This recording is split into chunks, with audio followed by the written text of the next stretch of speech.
But I want to talk about some of the physical ways that you can help conquer that challenge of accomplishing some of the projects or some of the dreams that you have of doing certain things, whether it's going on an adventure or funding a project. Well, welcome everybody to the Environmental Educators of North Carolina annual conference, as well as this is also the Southeastern Environmental Education Alliance conference, regional conference, but EENC is hosting it this year, and Climate Kayak and Conversation is coming back to speak yet again for a third year in a row. And I'm super excited and honored to be speaking again, talking about climate storytelling and how it relates to environmental education. For this year's conference, we are at the Lutheridge Camp and Conference Center, which is right outside in Arden, North Carolina, which is just south of Asheville, North Carolina.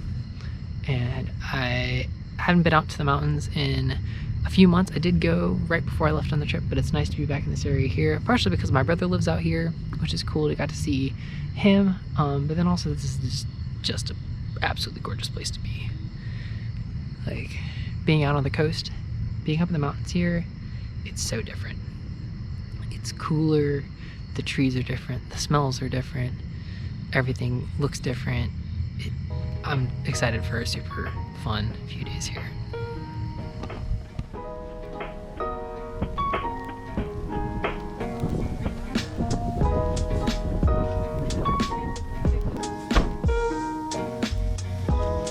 Non-profit, like I said, and we are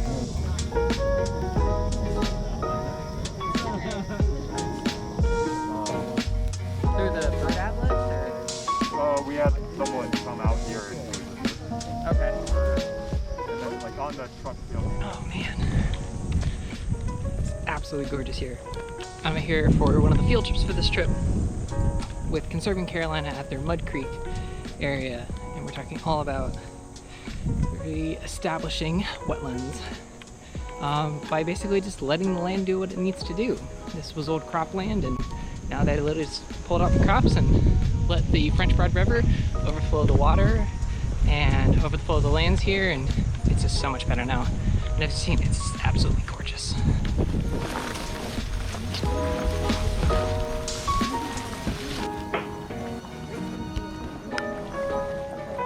Apples.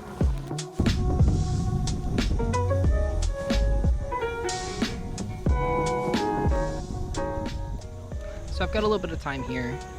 We're on our lunch break, but the thing I want to talk about in this video is talking about chasing your dreams.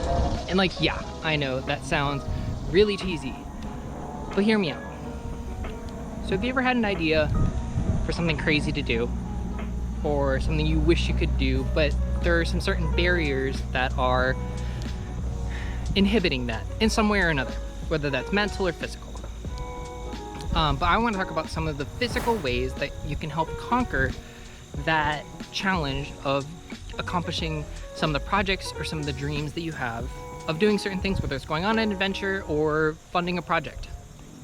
And a couple of the things that we're going to talk about is 1, physical sponsorship, 2, gear sponsorship, and then 3, crowdfunding.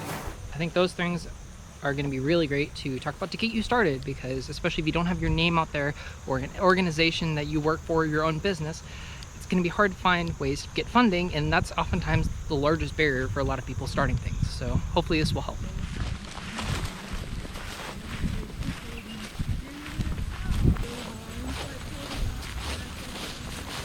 Actually, frozen in time. Look at the inner cavities. Blood, maybe.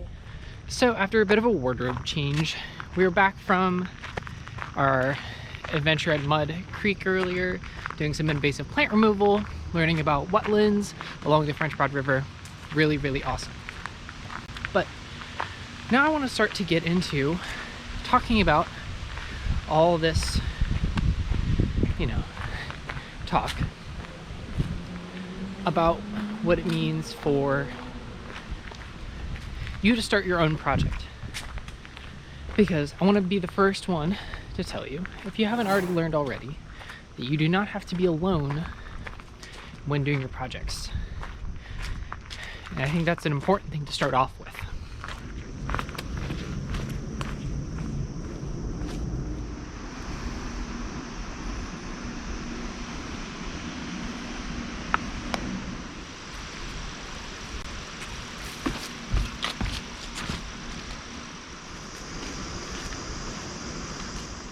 I mean, overall,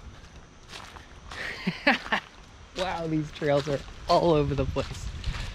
I'm currently trying to walk from my cabin where I'm staying here at the conference and trying to walk up to this main center because I want to check out some of the trails. But wow, these trails are all over the place and the trails do not match the map.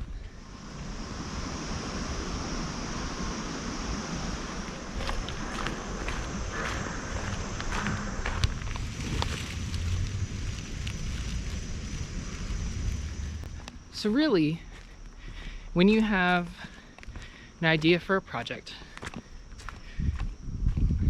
first thing you need to do, I think in general, I'm saying this only having done this once, that it's important to figure out what the mission is. What's the point? Because anyone that's going to support your project needs to understand what the point is. What's the mission? What's the goal? What are the goals? Plural if you want. And then once you have that, then you can start to figure out what kinds of companies or organizations or partners might be willing to work with you. So for example, with this project, I looked at, originally this trip was just going to be going along the East Coast in a kayak and hoping for the best. No real mission, but just the goal of achieving this. But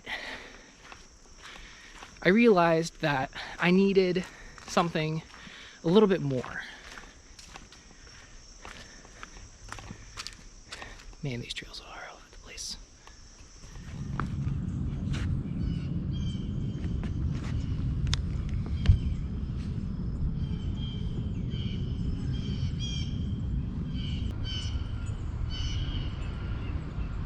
Well, good morning, everybody.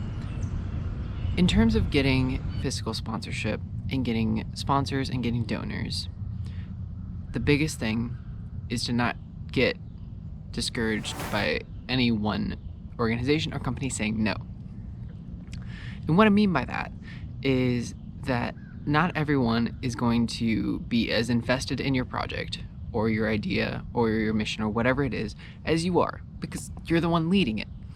So what you need to do is find the best way to tell your story in an easy, concise, and I would say overall manageable way.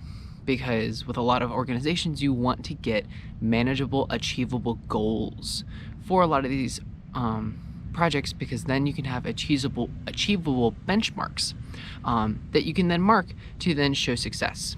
So like for me, in my project, it was easy in some regards that I was like, all right, I'm gonna go 1,100 miles across these states and I'm gonna try and get this number of interviews across each state.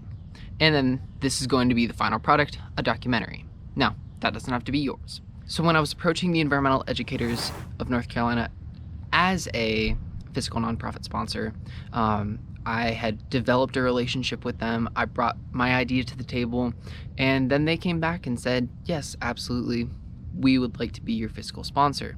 And what being a fiscal sponsor is that they kind of are the nonprofit umbrella around your project. So donations come in, sponsorships come in, that all gets funneled through them. And there's documents that align with that. Plus also if you get grants through your nonprofit sponsorship, then they'll take a small portion of that as kind of administrative fees.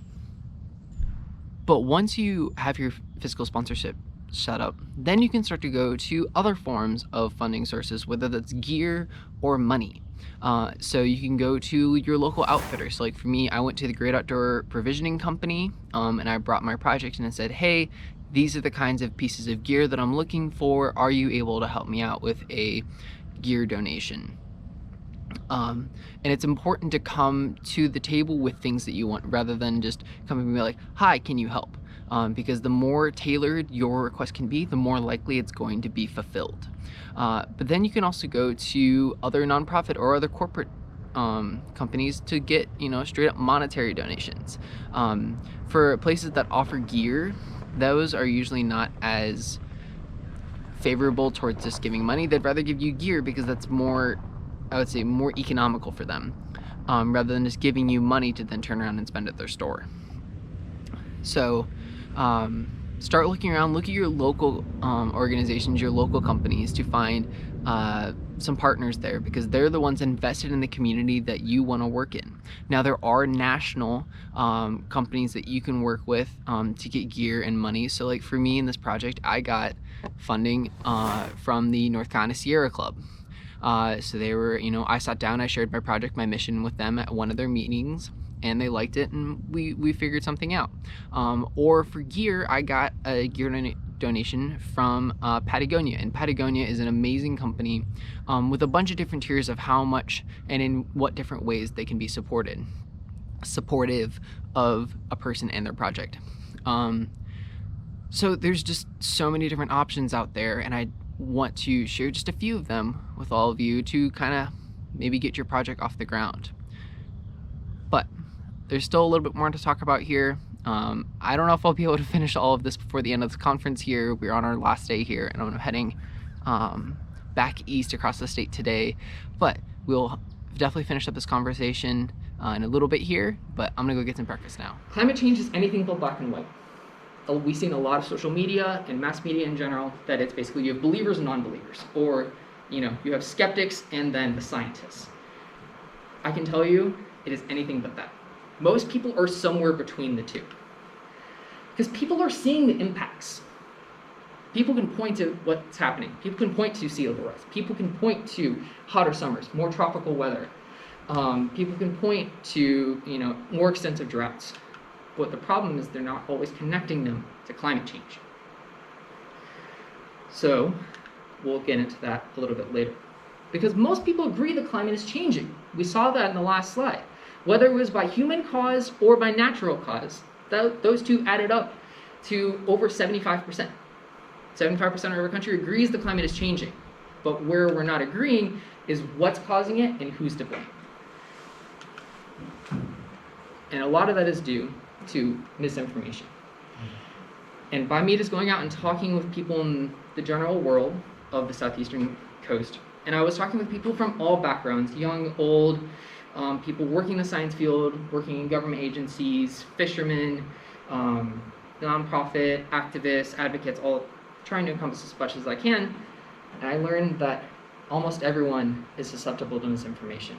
We all are. That means we need to continue to do our due diligence, especially as educators, to make sure that we're providing accurate information. But particularly for us, we're looking for those sources, but most people aren't. And it showed in a lot of my conversations that misinformation is way more widespread than I ever thought it was, and it was scary.